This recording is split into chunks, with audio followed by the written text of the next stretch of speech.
ಇದ್ದೀರಾ ಸುವರ್ಣ ನ್ಯೂಸ್.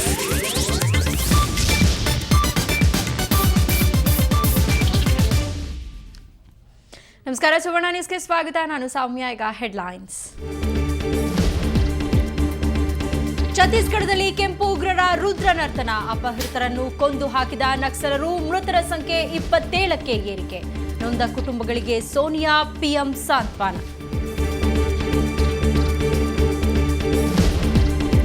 ಗುರುನಾಥ್ ಖೇ ಕ್ರಿಕೆಟ್ನಿಂದ ಗೇಟ್ ಪಾಸ್. ಮಾವನ ಬಿಸಿಸಿಐ ಅಧ್ಯಕ್ಷ ಪಟ್ಟ ಸೇಫ್. ಸಿಸಿಟಿವಿಯಲ್ಲಿ ಮಾಡೆಲ್ಸ್ ಬುಕ್ಕಿಗಳ ಜೊತೆ ಸಿಕ್ಕಿಬಿದ್ದ ಶ್ರೀಶಾಂತ್.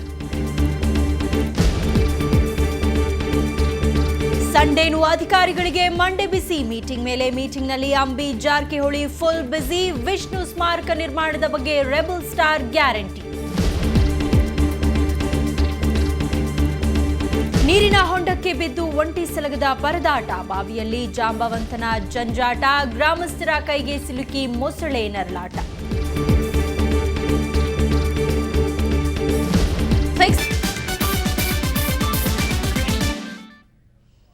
ಛತ್ತೀಸ್ಗಢದಲ್ಲಿ ಮತ್ತೆ ಕೆಂಪು ಉಗ್ರರು ರುದ್ರ ನರ್ತನ ನಡೆಸಿದ್ದಾರೆ. ನಿನ್ನೆ ನಕ್ಸಲರಿಂದ ಕಿಡ್ನಾಪ್ ಆಗಿದ್ದ ಕಾಂಗ್ರೆಸ್ ನಾಯಕ ನಂದಕುಮಾರ್ ಹಾಗೂ ಆತನ ಪುತ್ರ ಇಂದು ಶವವಾಗಿ ತೇಲಿದ್ದಾರೆ.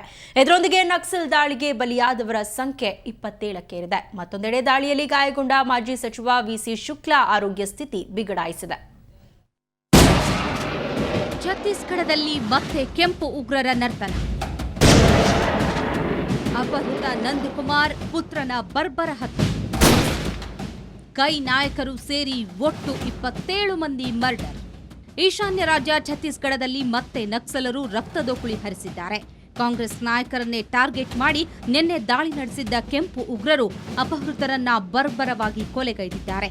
ಹೀಗಾಗಿ ನಕ್ಸಲರ ಅಟ್ಟಹಾಸಕ್ಕೆ ಬಲಿಯಾದವರ ಸಂಖ್ಯೆ 27ಕ್ಕೆ ಏರಿಕೆಯಾಗಿದೆ. ದಾಂತೆವಾಡ ಘಟನೆ ಬಳಿಕ ಛತ್ತೀಸ್ಗಢ ಮತ್ತೊಮ್ಮೆ ಬೆಚ್ಚಿಬಿದ್ದಿದೆ. ಮುಂಬರುವ ಅಕ್ಟೋಬರ್ನಲ್ಲಿ ಛತ್ತೀಸ್ಗಢ ವಿಧಾನಸಭಾ ಚುನಾವಣೆ ನಡೆಯಲಿದೆ. ಈ ಹಿನ್ನೆಲೆಯಲ್ಲಿ ಕಾಂಗ್ರೆಸ್ ರಾಜ್ಯಾದ್ಯಂತ ಪರಿವರ್ತನಾ ರ್ಯಾಲಿ ಆಯೋಜಿಸಿದೆ. ಅದರಂತೆ ಜಗದಾಲ್ಪುರ್ ಜಿಲ್ಲೆಯ ಸುಕ್ಮಾದಲ್ಲಿ ಕಾಂಗ್ರೆಸ್ ರ್ಯಾಲಿ ಆಯೋಜಿಸಿತ್ತು. ರ್ಯಾಲಿಯಲ್ಲಿ ಹಿರಿಯ ಕಾಂಗ್ರೆಸ್ ನಾಯಕರು ಭಾಗಿಯಾಗಿದ್ರು. ರ್ಯಾಲಿ ಮುಗಿಸಿಕೊಂಡು ಬರುವಾಗ ದರ್ಬಘಾಟಿ ಬಳಿ ನಕ್ಸಲರು ನೆಲಬಾಂಬ್ ಸ್ಫೋಟಿಸಿದ್ರು. ಆ ಬಳಿಕ ಏಕಾಏಕಿ ದಾಳಿ ನಡೆಸಿದ 200ಕ್ಕೂ ಅಧಿಕ ನಕ್ಸಲರು ಗುಂಡಿನ ಸುರಿಮಳೆಗೈದಿದ್ರು. ಘಟನೆಯಲ್ಲಿ 3 ಕಾಂಗ್ರೆಸ್ ಮುಖಂಡರು, 10 ಪೊಲೀಸರು ಸೇರಿದಂತೆ 27 ಮಂದಿಯನ್ನ ಹತ್ಯೆಗೈಯಲಾಗಿದೆ. ದಾಳಿಯಲ್ಲಿ ಛತ್ತೀಸ್ಗಢ ಮಾಜಿ ಗೃಹ ಸಚಿವ ಮಹೇಂದ್ರ ಕರ್ಮಾ ಮೃತರಲ್ಲಿ ಪ್ರಮುಖರು. ಇವರು ನಕ್ಸಲ್ ವಿರೋಧಿ ಸೇನೆಗೆ ಬೆಂಬಲ ನೀಡಿದ್ರು. ಹೀಗಾಗಿ ಕರ್ಮಾ ಮೇಲೆ ಹಿಂದೆ 2 ಬಾರಿ ದಾಳಿಯಾಗಿತ್ತು. ಅದೃಷ್ಟವಶಾತ್ ಆಗ ಪಾರಾಗಿದ್ದ ಕರ್ಮಾ ನಿನ್ನೆ ದಾಳಿಯಲ್ಲಿ ಸ್ಥಳದಲ್ಲೇ ಮೃತಪಟ್ಟಿದ್ದಾರೆ. ಛತ್ತೀಸ್ಗಢ ರಾಜ್ಯ ಕಾಂಗ್ರೆಸ್ ಅಧ್ಯಕ್ಷ ನಂದಕುಮಾರ್ ಹಾಗೂ ಪುತ್ರನು ನಕ್ಸಲರ ದಾಳಿಗೆ ಬಲಿಯಾಗಿದ್ದಾರೆ. ಅಲ್ಲದೆ ಮಾಜಿ ಶಾಸಕ ಉದಯ್ ಮೊದಲಿಯಾರ್ ಕೂಡ ಮೃತಪಟ್ಟಿದ್ದಾರೆ. ಮಾಜಿ ಕೇಂದ್ರ ಸಚಿವ ವಿಸಿ ಶುಕ್ಲಾ ಕೂಡ ದಾಳಿಯಲ್ಲಿ ಗಂಭೀರವಾಗಿ ಗಾಯಗೊಂಡಿದ್ದಾರೆ. ಶುಕ್ಲಾ ದೇಹಕ್ಕೆ 3 ಗುಂಡುಗಳು ಹೊಕ್ಕಿದ್ದು ಅವರ ಸ್ಥಿತಿ ಚಿಂತಾಜನಕವಾಗಿದೆ. ಇನ್ನು ಸುದ್ದಿ ತಿಳಿಯುತ್ತಿದ್ದಂತೆ ಎಐಸಿಸಿ ಉಪಾಧ್ಯಕ್ಷ ರಾಹುಲ್ ಗಾಂಧಿ ಛತ್ತೀಸ್ಗಢಕ್ಕೆ ದೌಡಾಯಿಸಿದ್ರು. ನಿನ್ನೆ ತಡರಾತ್ರಿಯೇ ರಾಯ್ಪುರಕ್ಕೆ ಆಗಮಿಸಿರೋ ರಾಹುಲ್ ಗಾಂಧಿ ಕಾರ್ಯಕರ್ತರು ಹಾಗೂ ಕಾಂಗ್ರೆಸ್ ಮುಖಂಡರ ಕುಟುಂಬದ ಸದಸ್ಯರಿಗೆ ಸಾಂತ್ವನ ಹೇಳಿದ್ರು. ಅಲ್ಲದೆ ಆಸ್ಪತ್ರೆಗೆ ತೆರಳಿ ಗಾಯಾಳುಗಳ ಆರೋಗ್ಯ ವಿಚಾರಿಸಿದ್ರು.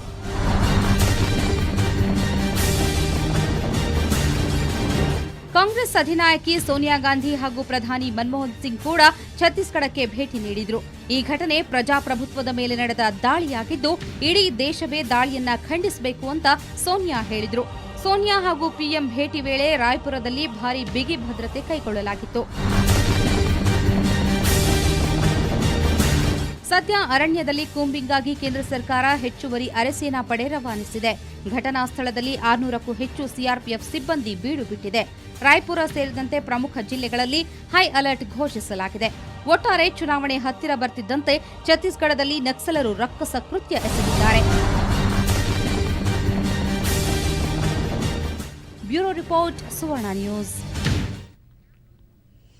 ಐಪಿಎಲ್ ಫಿಕ್ಸಿಂಗ್ ಹಗರಣದ ತನಿಖೆ ಮಹತ್ವದ ಘಟ್ಟ ತಲುಪಿದೆ. ಒಂದ್ ಕಡೆ ಸಿಎಸ್ಕೆ ಚೀಫ್ ಗುರುನಾಥ್ ಬೆಟ್ಟಿಂಗ್ ಮಾಡಿದ್ದಾಗಿ ಬಾಯ್ಬಿಟ್ಟಿದ್ರೆ, ಮತ್ತೊಂದೆಡೆ ಶ್ರೀಶಾಂತ್ ಮಾಡೆಲ್ಸ್ ಹಾಗೂ ಬುಕ್ಕಿಗಳ ಜೊತೆಗಿರೋ ಹೊಸ ಸಿಸಿಟಿವಿ ದೃಶ್ಯ ಸಿಕ್ಕಿದೆ. ಈ ಮಧ್ಯೆ ಅಳಿಯನ ಕರ್ಮಕಾಂಡದಿಂದ ಸಂಕಷ್ಟಕ್ಕೆ ಸಿಲುಕಿದ್ದ ಬಿಸಿಸಿಐ ಅಧ್ಯಕ್ಷ ಶ್ರೀನಿವಾಸನ್ ಕುರ್ಚಿ ಸೇಫ್ ಆಗಿದೆ. ಐಪಿಎಲ್ ಸ್ಪಾಟ್ ಫಿಕ್ಸಿಂಗ್ ಕರ್ಮಕಾಂಡ ಕೊನೆಗೂ ತಪ್ಪಿತು ಶ್ರೀನಿವಾಸನ್ ತಲೆದಂಡ.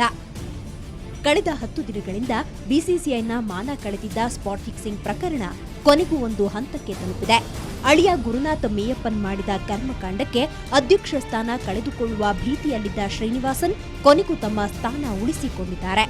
ಇಂದು ಬೆಳಗ್ಗೆ ಕೋಲ್ಕತಾಗೆ ತೆರಳಿದ ಶ್ರೀನಿವಾಸನ್ ಬಿಸಿಸಿಐ ಶಿಸ್ತು ಸಮಿತಿ ಅಧಿಕಾರಿಗಳೊಂದಿಗೆ ಗಂಟೆಗೂ ಹೆಚ್ಚು ಕಾಲ ಚರ್ಚೆ ನಡೆಸಿದ್ರು. ಸಭೆ ಬಳಿಕ ಸುದ್ದಿಗೋಷ್ಠಿ ನಡೆಸಿದ ಶ್ರೀನಿವಾಸನ್, ಸ್ಪಾಟ್ ಫಿಕ್ಸಿಂಗ್ ಪ್ರಕರಣಕ್ಕೂ ನನಗೂ ಯಾವುದೇ ಸಂಬಂಧವಿಲ್ಲ. ಗುರುನಾಥ್ರನ್ನ ಸಿಎಸ್ಕೆ ಆಡಳಿತ ಮಂಡಳಿಗೆ ಆಯ್ಕೆ ಮಾಡಿದ್ದು ನಾನಲ್ಲ. ತಪ್ಪಿತಸ್ಥರ ವಿರುದ್ಧ ಬಿಸಿಸಿಐ ಕ್ರಮ ಜರುಗಿಸುತ್ತೆ ಅಂತ ಹೇಳಿದ್ರು. With regard to Mr. Gurunath Mayappan, the legal process has already started and he is facing police investigation. The BCCI has already taken the decision to provisionally suspend him from all activities in cricket and particularly from all involvement with the Chennai Super King franchise. ಇನ್ನು ಅಳಿಯ ಗುರುನಾಥ್ ಬಗ್ಗೆ ಸ್ಪಷ್ಟನೆ ಕೊಟ್ಟ Srinivasan, BCCI ಅಧ್ಯಕ್ಷ ಸ್ಥಾನದಿಂದ ಕೆಳಗಿಳಿಯಲ್ಲ. BCCI ಸದಸ್ಯರಲ್ಲಿ ಯಾವುದೇ ಒಡಕಿಲ್ಲ. ನನ್ನ ರಾಜೀನಾಮೆಯನ್ನ ಯಾರೂ ಕೇಳೇ ಇಲ್ಲ ಅಂತ ಹೇಳೋ ಮೂಲಕ ಊಹಾಪೋಹಗಳಿಗೆಲ್ಲ ತೆರೆ ಎಳೆದ್ರು. ಐಪಿಎಲ್ನಲ್ಲಿ ಗುರುನಾಥ್ ಕಟ್ಟಿದ ಬೆಟ್ಟಿಂಗ್ ಎಷ್ಟು? 9 ಪಂದ್ಯಗಳಲ್ಲಿ ಬೆಟ್ಟಿಂಗ್, ನಷ್ಟ ತುಂಬಿಕೊಳ್ಳಲು ಡೀಲಿಂಗ್. ಈ ಮಧ್ಯೆ ಗುರುನಾಥ್ರನ್ನ ವಿಚಾರಣೆ ನಡೆಸಿದ ಮುಂಬೈ ಪೊಲೀಸರು ಕೆಲವೊಂದು ಮಾಹಿತಿಯನ್ನ ಬಾಯ್ಬಿಡಿಸಿದ್ದಾರೆ. ಚೆನ್ನೈನ 9 ಪಂದ್ಯಗಳಲ್ಲಿ ಬಿಂದು ಜೊತೆ ಬೆಟ್ಟಿಂಗ್ ನಡೆಸಿದ್ದು 1 ಕೋಟಿ ರೂಪಾಯಿ ನಷ್ಟ ಅನುಭವಿಸಿದೆ. ಹಾಗಾಗಿ ಕಳೆದುಕೊಂಡ ಹಣವನ್ನ ಮರು ಪಡೆಯಲು ಚೆನ್ನೈ ತಂಡದ ಪ್ಲಾನ್ಗಳನ್ನ ಬಿಂದು ದಾರಾಸಿಂಗ್ಗೆ ತಿಳಿಸಿದ್ದೆ ಅಂತ ವಿಚಾರಣೆ ವೇಳೆ ಹೇಳಿದ್ದಾರೆ. ಹೋಟೆಲ್ನಲ್ಲಿ ಬುಕ್ಕಿ ಮಾಡೆಲ್ ಜೊತೆ ಶ್ರೀಶಾಂತ್. ಈ ಮಧ್ಯೆ ಚಂಡೀಗಢದ ಹೋಟೆಲ್ನಲ್ಲಿ ಮೇ 9ರಂದು ಶ್ರೀಶಾಂತ್, ಅಂಕಿತ್ ಚೌಹಾಣ್ ಹಾಗೂ ಬುಕ್ಕಿ ಜೀಜು ಕಾಣಿಸಿಕೊಂಡಿರೋ ಸಿಸಿಟಿವಿ ದೃಶ್ಯಾವಳಿ ಸಿಕ್ಕಿದೆ.